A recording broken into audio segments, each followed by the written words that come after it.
SMP safety management plan coal mines regulation का 104 number का regulation safety management plan के नाम से है। किसी भी परीक्षा में सेफ्टी मैनेजमेंट प्लान का जिक्र ना हो, ऐसा हुआ ही नहीं है। अभी इस बार से भी जो परीक्षा हुई है उसमें भी SMP का जिक्र हुआ है, उससे सवाल आया है। और मैंने इस पे बहुत बारीकी से इसको व्याख्या करने की कोशिश की है।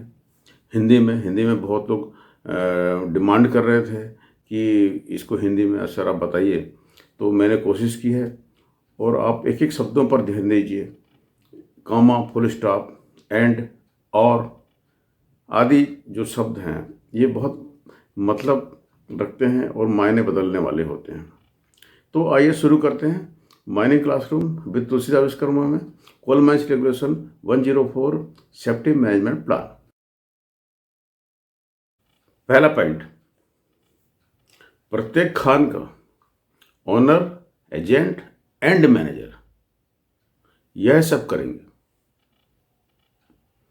ए पॉइंट, उनकी खान में काम करने वाले कामगारों के स्वास्थ्य और सुरक्षा से जुड़े उन सारे खतरे और उन खतरों की संभावनाओं को पहचानेंगे, आइडेंटिफाई करेंगे, रिकॉग्नाइज करेंगे, जो कि कामगारों को कार्य करते समय उनके चपेट में या संपर्क में या एक्सपोज हो जाने के कारण हो सकते हैं। बी, कामगारों के कार्य के दौरान उनके स्वास्थ्य और सुरक्षा से जुड़े रिस्क, जोखिम का आकलन करेंगे, असेसमेंट करेंगे। सी पॉइंट, आइडेंटिफाइड, चिन्हित किए गए विशेष खतरे और उनसे जुड़े रिस्क, जोखिम को रिकॉर्ड करेंगे, अंकित करेंगे।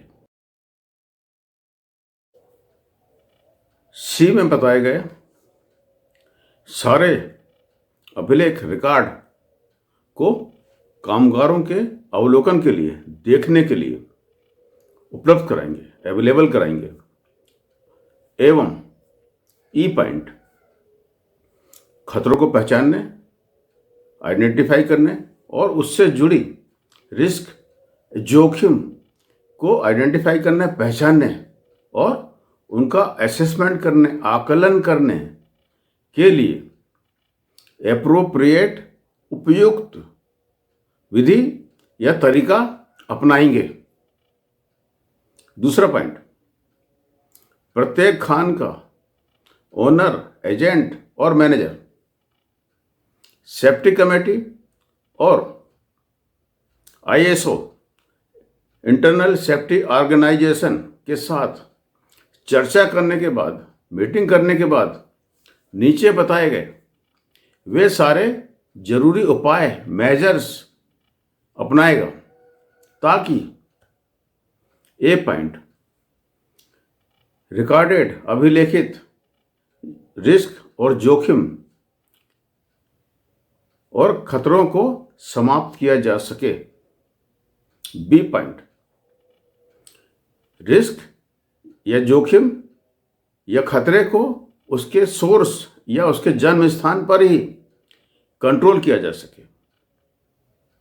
सी पॉइंट, रिस्क को कम से कम किया जा सके, जोखिम को कम से कम किया जा सके, खतरे को कम से कम किया जा सके, मिनिमाइज किया जा सके। डी, अगर सारे उपाय करने के बाद भी खतरा या रिस्क कम ना हो या बना रहे तो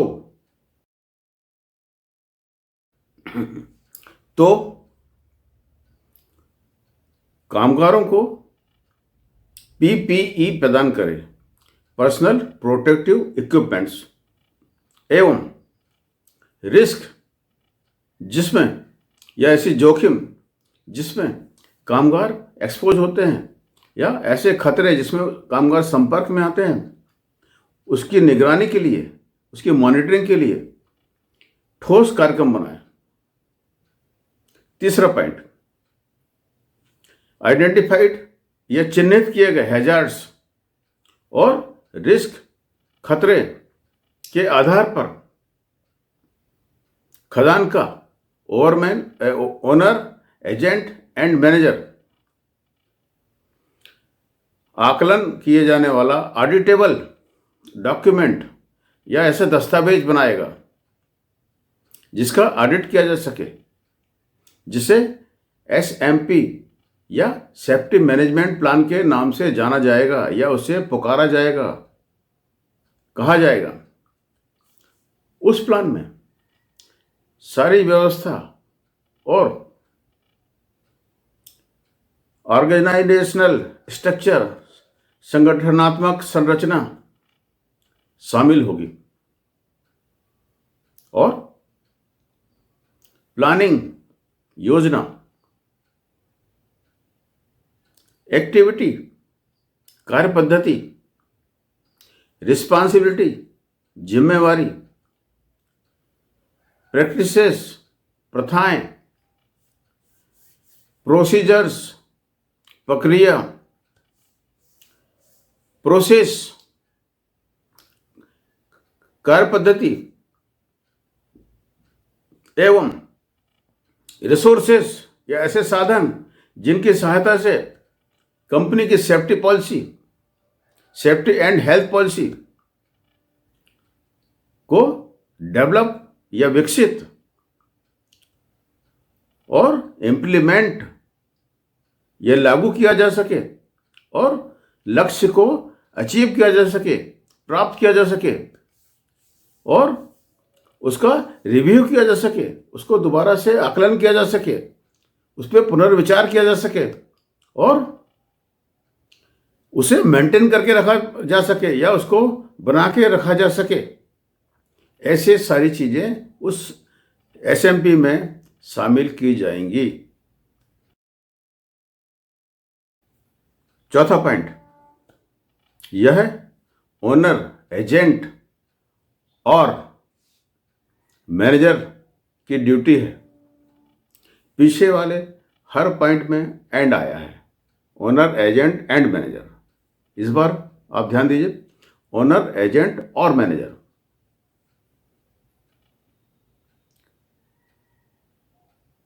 यह ओनर, एजेंट और मैनेजर की ड्यूटी है कि वे सारे खोजे गए, बनाए गए,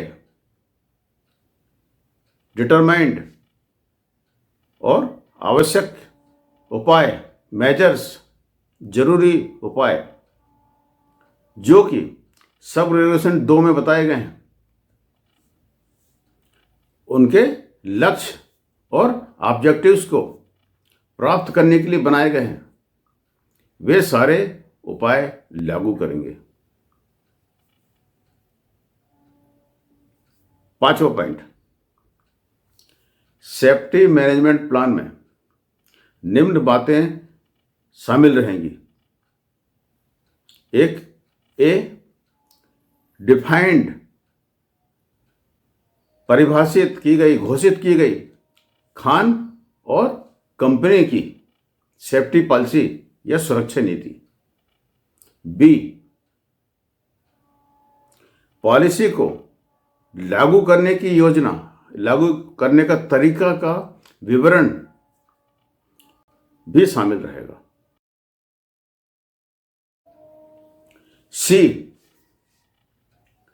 किस तरह से माइन या माइंस, खान या खानों की सेफ्टी पॉलिसी को, लक्ष्य को प्राप्त करने के लिए अपनी क्षमताएं को विकसित करेगी। D, मुख्य खतरे से निपटने की योजना। E, standing operating procedures, SOP। F, safety management plan को अपग्रेड करने, एवोल्यूट करने, उन्नत करने के, एवोल्यूट करने के परफॉर्मेंस के तरीके और उसकी निगरानी के तरीके और ऐसे सारे तरीके जो एसएमबी से मेल नहीं खाते हैं वे भी शामिल किए जाएंगे। छठवां पॉइंट, सेफ्टी मैनेजमेंट प्लान को रिव्यू और कंटिन्यूसली लगातार इंप्रूव करने के लिए नियामक या रेगुलेटरी प्लान, उसको कंट्रोल करने वाला प्लान, रेगुलेटरी प्लान या योजना। एच, सेफ्टी मैनेजमेंट प्लान में कुछ बदलाव नजर आए तो उसे रिव्यू करने का प्लान। पहला पॉइंट, खान के कामगारों का सेफ्टी मैनेजमेंट प्लान के विकास और लागू करने की योजना में या लागू करने में उनके योगदान का विस्तृत वर्णन, डिटेल में उनकी वर्णन रहेगा। छठवां पॉइंट, प्रत्येक खान का या माइन का ओनर, एजेंट एंड मैनेजर एक निश्चित अवधि या पीरियडिकली या निश्चित अवधि के अंतराल पर खतरों को पहचान और जोखिम की गणना की रिस्क के असेसमेंट को रिकॉर्ड करेगा, गणना करेगा। यदि कोई खतरा या किसी रिस्क को खत्म किया जा सकता है तो उसे सेफ्टी कमेटी से उसके विषय में चर्चा करेगा। सातवां और आखिरी पॉइंट, खान का ओनर, एजेंट और या यहां पे और आ गया मैनेजर सेफ्टी मैनेजमेंट प्लान की एक प्रति, एक copy regional inspector of mines के पास जमा करेंगे, भेजेंगे। रीजनल इंस्पेक्टर अपने लिखित आदेश के द्वारा किसी भी समय उसमें उनके द्वारा बताए गए कुछ बदलाव करवा सकते हैं। आठवां पॉइंट, खदान का owner, agent and manager safety management plan के प्रभावकारी तरीके से लागू करवाने के लिए पूरी तरह से जिम्मेवार होंगे। यह था regulation 104 safety management plan coal mines regulation का। मैंने कोशिश की है अच्छे से आपको हिंदी में समझाने की, आपकी मांग पर। अगर अच्छा लगा हो तो लाइक, शेयर, सब्सक्राइब, एडवाइस जरूर करें। Thank you very much.